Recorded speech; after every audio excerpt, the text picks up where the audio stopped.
Octavio, here we are. How are you doing, my man? I'm really well. Thank you very much for asking. How are you doing? Doing good. We met, I think it was like 8 years ago at Tara Judel's Anusara immersion in Sydney. Wow. I think it was 8 years. I think it was about 8 years ago, 2010, maybe 2011. Do you know for sure? No. That probably sounds about right, though. Yeah. I know it's a Tara Judel way back when kind of connection. Yeah, and we were both going deep. You were in some big transitions, moving from kind of what seemed like what you expressed as being like purely Bhakti, like just Bhakti, and then bringing back in the Hatha Yoga. And it seemed like Tara Judel and the Anusara movement was a big part of that, huh? Yeah, I mean, Tara Judel just on her own is just such a phenomenal human being. Yeah. Who, is she's just a light in terms of just her presence and also her understanding and application of yoga. So she was a sort of transitional piece for me in between my first teacher, who I was with for about I was living with him for about 7 years, and then I've been studying with Rod Stryker pretty intensely for the last 3 or 4. And Tara was just a really beautiful bridge between those two points. Yeah, beautiful. Yeah, and I'm still in contact with Tara, and we're still very, very good friends. Wonderful. Yeah, she's doing great work, huh? Yeah, for sure. Yeah. And how have you found bridging all of the different elements of yoga into now what you would call, what I would call as well as Tantric Hatha with a flavor of Bhakti? What would you call it right now that you're offering at the practice? Huh? I mean, it's just such an ever evolving thing, isn't it? Yeah. I think that's one of the important teachings of yoga is that we should always be up for assessing our practices and being willing to adapt them and change them as we ourselves evolve. So I feel like it's just a very natural progression of things. Starting, for me, I started very physical, and then dropped the physical, went very, very much Bhakti, and now I'm just sort of finding a way to really blend the two together, which I feel is the way that it was intended to be, sort of Bhakti infused, self-effort. I agree. And I mean, any of the methods of yoga, even though we tend to love to separate them into different schools and different labels, different names, you take any of them deep enough and they become the same thing, essentially, don't they? Essentially, the end point or the goal, or it's the same. It's one and the same. Absolutely. Mm-hmm. Yeah. And your catchphrase, keeping tradition alive, and what is it? Mindless Vinyasa is dead. Is dead. I love that, but I want us to speak a bit about that because Sure. I've heard a new, you could say, conversation coming up in regards to that this whole notion that modern yoga and what you would call mindless vinyasa isn't actually like a dilution of yoga. I mean, I think it is. My initial reaction, I get pissed off about it. I get quite reactive about it, and I also think it's quite mindless.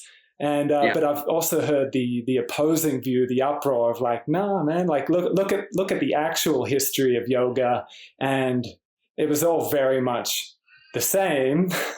But I don't know. I'd love for you to speak to that a bit about how you find the kind of modern movement of vinyasa and the glamorization of it, and what you feel you're offering, and just that whole thing, that conversation.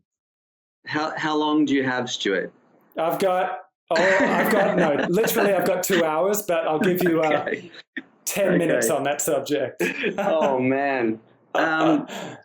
Well, I think I'm definitely in your camp, Stuart, and I feel like a lot of the tradition has been lost, and that's not necessarily a bad thing that people have innovated. And I mean, Krishnamacharya was an innovator. There's a wonderful book from Mark Singleton called The Yoga Body, which really tracks back the roots of modern asana, the modern sort of postural side of yoga. And what he speaks about is that, 90 to 95% of what we practice these days on the mat, a lot of the standing poses and these sort of things, they weren't around more than 100 years ago.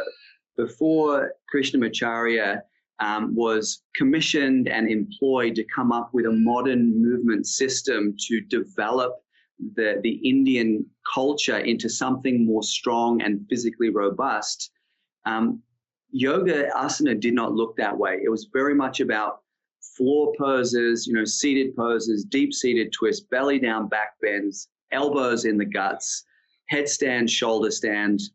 And that was pretty much it. I mean, if we look in the traditional texts, there is no reference to any standing poses other than Garudasana, eagle pose.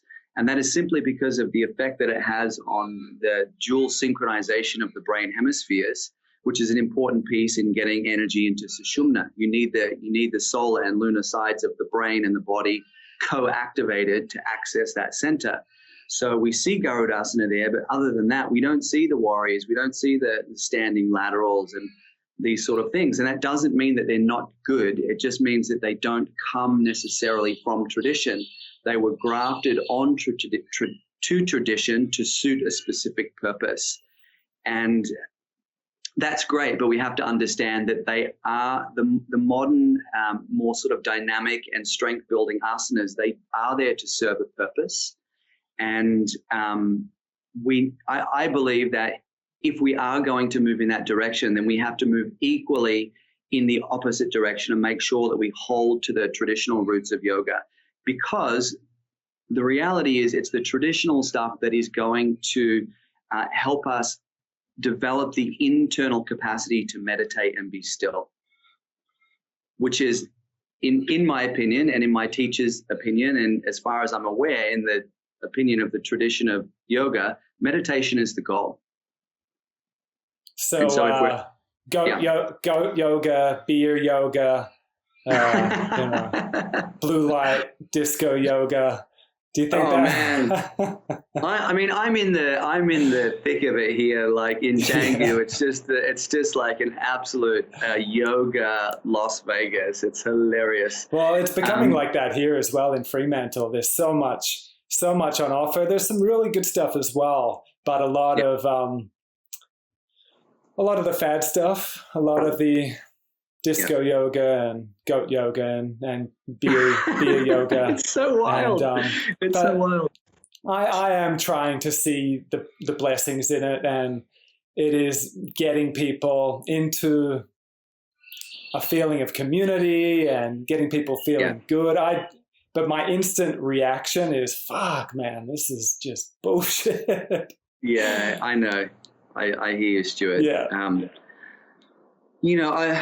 I'm very much like that. My natural inclination is to judge and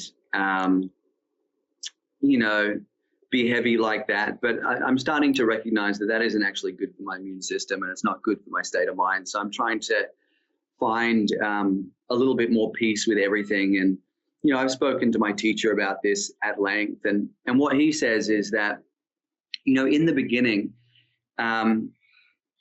because we are usually quite tamasic when we come to yoga, almost anything initially will get us moving out of tamas, get us out of inertia, out of some stuck patterns, and that's great.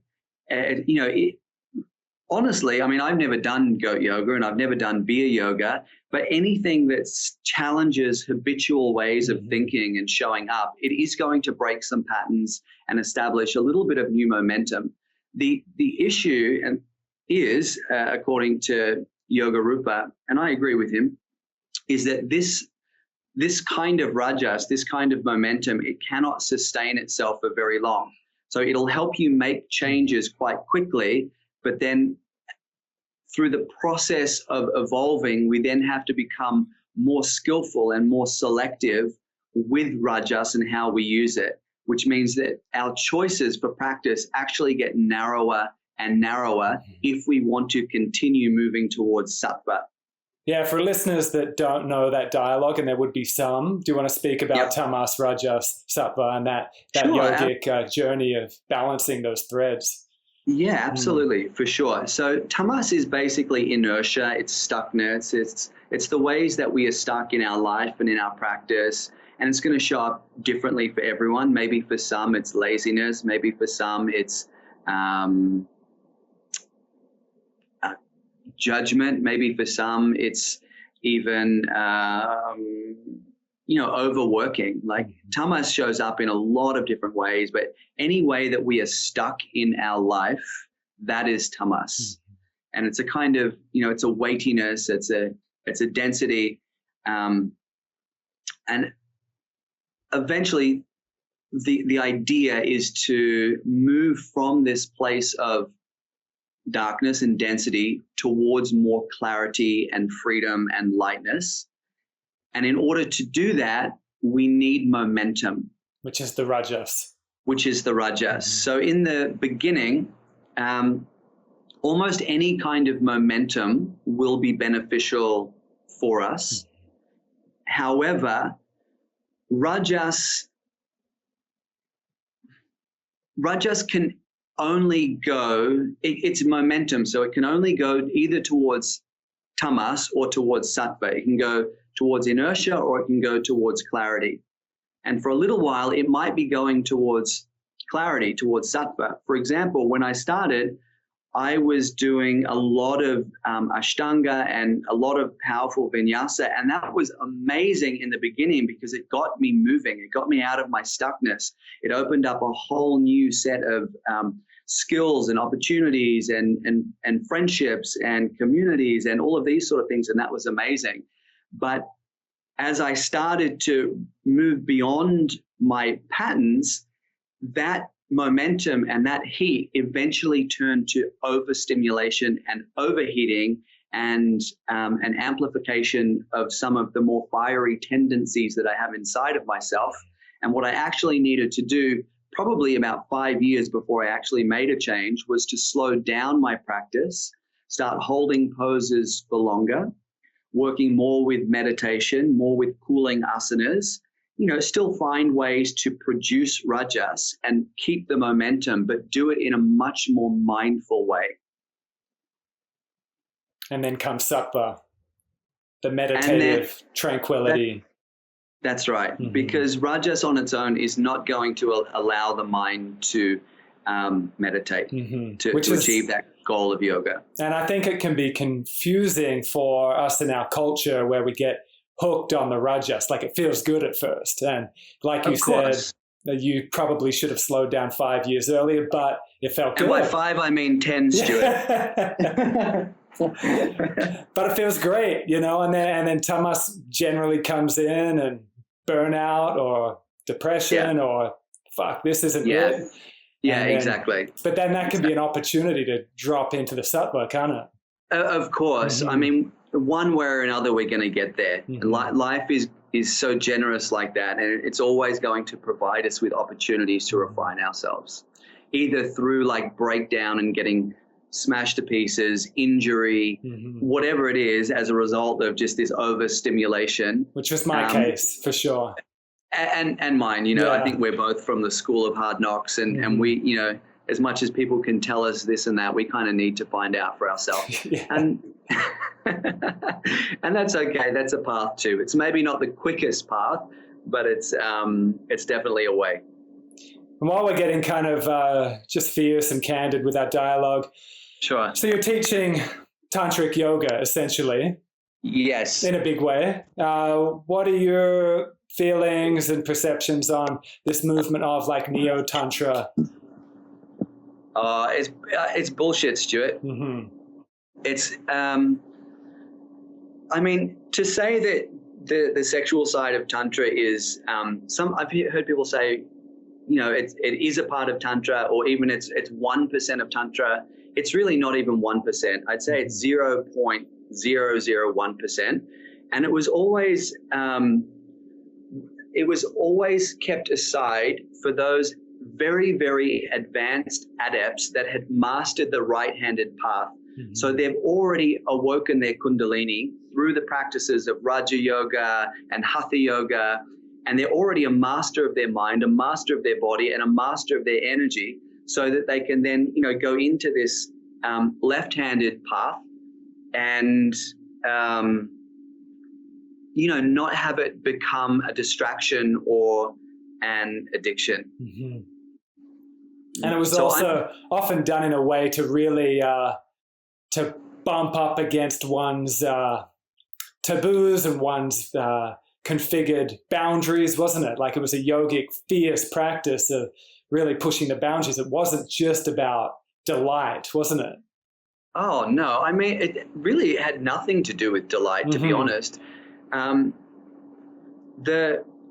sexual practices of yoga are so unsexy. They're so, it's like woman sits on man's left knee for 3 hours. Man cups woman's right breast. She's holding, the guy's genitalia. They're both chanting mantra in perfect stillness for 3 hours. It's like, it's not chocolate smearing and eye gazing. And it really isn't that. It's like a really ritualistic situation, like all of yoga is.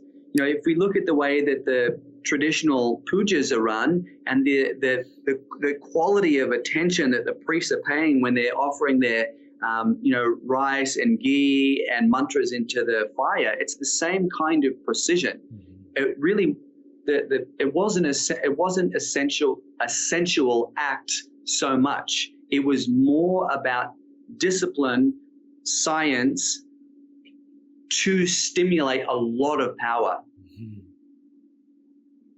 Yeah, it's such an interesting conversation that because I'm surrounded by a lot of these neo-tantric practitioners, and similar reactivity comes in me to what we just spoke of with the other kind of fads. Yeah. And then I try to see the beauty in what's going on. And I do see some. I do see it again being a foundation, a sangha for a lot of people that have been, either sexually abused, addicted to sex, or fully afraid of sex, and a lot of suppression and fear in that domain. And it does seem, I've observed it being potentially a helpful platform to at least bring attention to those areas, but more commonly, I see those wounds getting exploited, and shaming, and even like a competition of who can be the most orgasmic, who can be the most. So definitely, upon just objective observation, I try to zoom out and just watch it, just like, okay, don't react. But it often, more often than not, comes back to, holy shit, this is really, it's a lot of really young practitioners. Yeah, like, it is. These people calling them like sexual alchemists and tantric masters that aren't even 30, still like in Saturn returns and prior. And and I just find it challenging to see that it's a healthy, balanced arena for like transformation, but it's been interesting nonetheless just to observe it, and I hope it does mature into deep healing and actual yoga, and you'd be seeing a lot of that in Bali, I'm sure. I mean, I kind of I was overexposed to it when I was living with my first teacher in Thailand. We were about 10 minutes away from what was, I think it's been shut down now because of so many lawsuits against it. But it was one of the biggest Tantra schools internationally. And, I can't even count on 4 hands how many conversations I had with young women who had been misled and abused, and very, very poorly mistreated at this school, and they were in a lot of psychological and emotional distress. And that was just heartbreaking that this was happening in the name of yoga. So I hear you, and I have a lot of emotion around this, topic, just because of because of my love for yoga, but also because of my love for humanity. And I just feel very, very sad that this is happening and sort of being exploited as something that's sacred, where really it's something that's quite devilish. Mm-hmm. Yeah. Now, you're a family man now, aren't you? I am a family man. I am the happiest I've ever been, and loving family life. Absolutely. It's been beautiful seeing your love for your beloved and the child and family life. And it's been really beautiful to see it from a cyber distance, but seeing it nonetheless. And I can feel it. I can feel the devotion. I can feel the love. It's undeniable. How have you found the shift, you could say, from the inner practice and then opening up the practice, your beautiful school of yoga, and now family life? How are you finding it in all the flavors and all the honesty you can share about merging it all? Because I'm in a similar situation. You are, and I just want to really credit you for that, because you're a really big inspiration, Stuart, and I think that the way that you live your life and manage all of the things that you have going on, and I just think it's so beautiful, and I think that the world needs more role models like you and your amazing wife and your family. And I think for me, this is what gives me hope. When I think about all of the things that's going on with, Neo Tantra and all of that, what gives me hope is seeing families and people like you and your family, and that it can be done in such a beautiful way. So thank you. Well done to you, man. Thank you, brother. Really amazing. Yeah, it's been beautiful. Yeah. It's been beautiful and challenging, everything, because I had a few, when we met, I was on a journey of very much a very simple path, a very much the classic renunciate monastic model. And it was beautiful. It was very simple. Yeah. It was it was a great time. It was a great time that I cherish. And then shortly after that, Joe popped up into my life and kids popped up into my life. But we actually met when I was deep in a different life, that's for sure. It was a different life. Yeah. Life had different plans for you. Yeah. But how are you finding it? Juggling business, deep in your sadhana and family life? You know what I have found, and again, this is one of those things that I had read and been told, but I didn't know it until I experienced it, that when we have the support and nourishment of a healthy relationship and a healthy home life, the amount of power that comes out of that is extraordinary.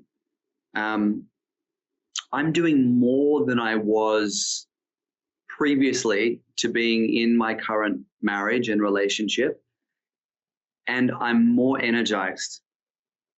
Beautiful. And less tired, and less immune things going on, and I think that really that's been one of the greatest teachings, that love is just the ultimate support system. Yeah. So it's been absolutely amazing, and I'm lucky enough to have a very, very conscious partner and wife in Emma. And she inspires me to be better than I am. And she's a keen yogi and a very, very dedicated meditator. And that's the beginning of our day. Every day, no matter what's going on, we get up. If it means we have to get up at 4, or if it means we have to meditate in an airport or on the plane or whatever it is, I know that she's with me and that we will, that's how we start our day no matter what. And that has just been such a revelation in my relationship life and also in my yogic life as well. Just feeling these two things blend together so seamlessly. Beautiful. Yeah, to have that foundation of a yoga practice, a meditation practice, it actually does feel pretty crucial for any relationship. Oh man, absolutely. It's like, it's such a pillar. Yeah, Ram Dass often speaks of keep God in the room, and it's really that. When you're making love to your beloved, like keep God in the room, and it really Always is that. I mean, we can do it without a practice, but rarely does one keep God in the room when we don't have a meditation practice or a yoga practice. For sure. I don't think I could do it without God in the room, to be honest. Like you obviously know what it's like to have kids running around and all that, and it isn't easy. It's not. It takes a lot of presence and a lot of time and energy to really love children. I'm here with a 5-year-old and my stepdaughter who's just turned 18, and it's a very different range, but it's equally there's a lot of time and attention and love and presence required for both. So I can see how it would be easy to justify, I don't have time for practice. But the reality is I have to practice so that I can be present for them and for my wife and for everything else going on in my life. Like if God wasn't in the room for me, I would probably be making a mess of this situation, to be honest. Yeah, I hear you. And I've got to admit, I've had a period where I did drop the practice. Oh, fuck. Of course. We've all had those, Stuart, of course. And it was actually a good time. It was a good practice in, you could say, open-eyed practice. It was while we were living with Joe's dad, while he was suffering with Alzheimer's. It was when Soleil was just born. And I always had that belief you can always find time to practice, and up until that point, and I would find a minute here and a minute there, but that's all it was at that time. We were getting, like, he would walk in on us while we were going to sleep, he'd walk in us while we were making love, he'd walk in while we were practicing. So there was that, and a crying, needy young baby, and but that was good. That it helped me become less attached to my regime of the practice, because I didn't. It was subtle, and it just seemed the way it is. Before I was attached to my practice, I was like, I need it, and if I don't have it, I'm a mess. Which is good to admit, I think. But then it came to that point, like, fuck, I barely have a minute, like literally. Yeah. So like that minute became so valuable. Like, no, you don't have an hour. You don't have your 2 hours you're used to. Like, drop in now. Yeah. And then the open-eyed practice of like being with him while he's accusing us of stealing all his money or being with him. And that was really powerful for me in further just going beyond my attachment of how long a practice needs to be.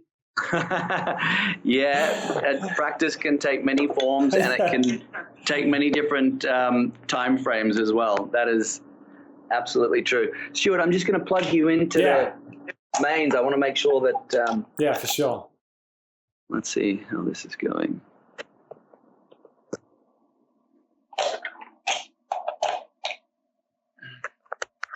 We get a nice up close of you, beautiful man. There we go. I think we're all awesome. Back on again. Got it. Might have to change the angle slightly, but all good. Perfect. All good. Great.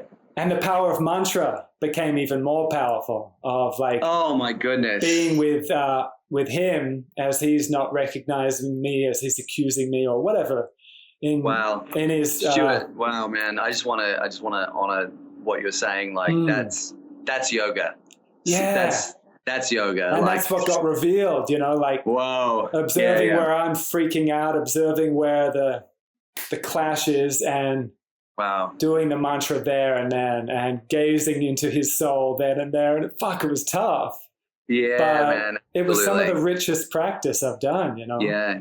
Yeah, he's really gifted you in that. You know, he's really been a guru in that regard. Totally. Yeah. That guru in disguise notion. That was just talk before then, you know. Because it was every day and it was relentless and it was full on. And bless your heart, bro. Like, wow. Really. But it was beautiful, and it taught me and I kind of Bhakti beyond what we think Bhakti is, you know? Yeah, it's Maha Bhakti. Yeah. Yeah. Yeah. All right. But Octavio, I want to respect your time. Is there any upcoming courses or trainings you want to speak about, what you're going to be getting into at the practice? Oh, wow. Thanks, Stuart. We've got ongoing teacher trainings for those people who want to come and look at the right-handed path of traditional Tantra. For people that haven't heard that languaging, what would you get a bit more descriptive? What's the right-handed? Absolutely. So it's a way of, using asana, pranayama, mantra, mudra, bandha meditation to master our own minds and energy so that we can be more of a dynamic, fearless, loving, compassionate, patient force in the world for good. Yeah. When is your next course, your next training? The next one's in March, mid-March here at the practice. Beautiful. And what would you describe the left-handed? Oh, wow, man, that's the radical path. I mean, the left-handed path is it's typically looking at three different things, and that is sex, as we've already spoken about, intoxicants, and what's called necromancy, which is about communing with the dead. So a lot of these practices will happen in traditionally will happen in graveyards and cremation grounds and things like this. So this is really what the left-handed path is about. It's not for the faint-hearted, and it's certainly not for the uninitiated. It's the radical path for those that are truly ready. Yeah, some of the tantric masters that I've been around often just bring in that conversation of what some of the classical tantrikas would do, of, eating flesh off dead bodies, and sitting, doing their meditation in graveyards. And often they're not aware of that radical practice of these classic tantrikas, I know. It's like, this is what you're getting involved with. Know what you're signing up for. Yeah. But you're focusing more on the right. Yeah, we won't be doing any excursions to cremation grounds, or we won't be smearing each other in chocolate sauce or any of that sort of stuff. We like the old school way. We're all about self-effort and the scientific application of body, breath, and mantra is a big part as a way to guide ourselves towards meditation and towards touching that part of ourself that is infinite. And what are your views? What are your current views on the intoxicants, on the psychedelics that are so prevalent in spiritual paths these days? What's your current view on it all? I mean, I've done a lot of that myself. I was involved with sort of ayahuasca communities for a little bit of time, and I think it can be an interesting peek behind the curtain. But I think to really stabilize Kundalini, to really stabilize awakening, then it has to be something that we systematically earn and establish through committed effort over time. so that it's not just a peek behind the curtain and then things go back to normal, but it's it's an awakening that becomes ingrained and it's definitely the slower path to use Hatha Yoga. It's a lifetime path, but it's more stable. And I think it's more humble.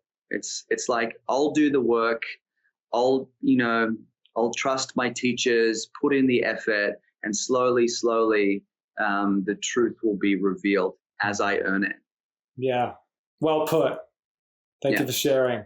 Yeah, I remember, again, coming back to Ramdas, my teacher, sharing of when he initially went to India, and that was in his LSD days, and he took a whole lot of LSD to Maharaji, to Neem Baba, gave him enough to, put, I think, like 12 people into a deep trip, and it just went straight through him. So he's like, okay, fuck, that did nothing.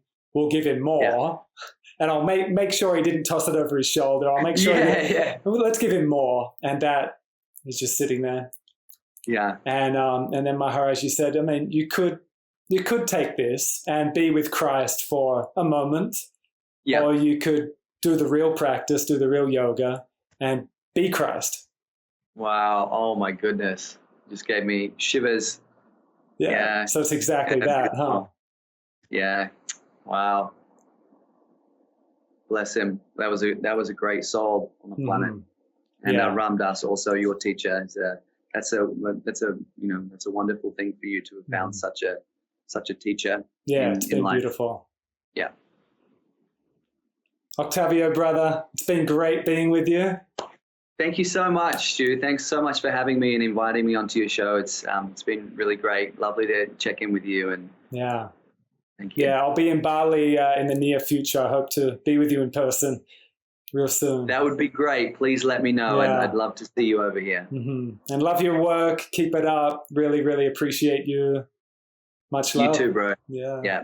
Thanks for listening, everyone. Take care. Take care.